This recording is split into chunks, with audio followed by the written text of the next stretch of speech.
Sir ఈ గ్రౌండ్కి సంబంధించి దీనికి ఏమైనా చరిత్ర ఉందా? ఇది ఏమైనా ప్లే గ్రౌండా లేకపోతే ఎవరిదైనా భూములా ఏంటి సార్ ఇది? మేడం ఇది ఒరిజినల్గా 3 వెంచర్లకు సంబంధించి గ్రామ పంచాయతీలో ఓపెన్ అయింది.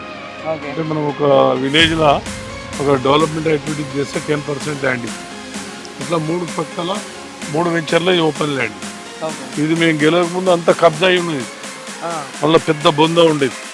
సరే ఇక్కడ ఇది కూడా ఇంచుమించు టీఆర్ఎస్ గవర్నమెంట్లోనే మేము అప్పుడు సర్పంచ్ ఉన్నాం.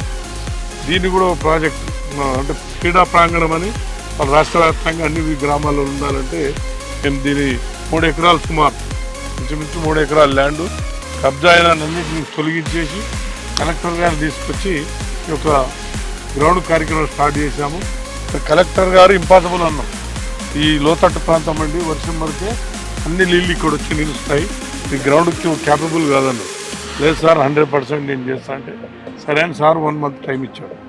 నేను 20 డేస్లో సుమారు 1000-2000 ట్రిప్పులు మట్టి తోలించి నీట్గా మన ప్రెషింగ్ రోలర్ ఉంటుంది కదా మేడం, హైడ్రాలిక్ రోలర్, దాంతో ప్రెషింగ్ చేసి గ్రౌండ్ రెడీ చేసి కలెక్టర్ గారే మమ్మల్ని అప్రిషియేట్ చేశారు.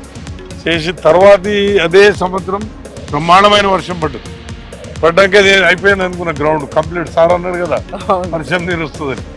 తర్వాత వర్షం ఆ సంవత్సరం ఎక్కువ ఉండే, సరే అని ఈ లోతు కొంచెం ఇక్కడ ఇబ్బంది అయింది, అయితే ఎక్కడ కూడా ఏం కాదు.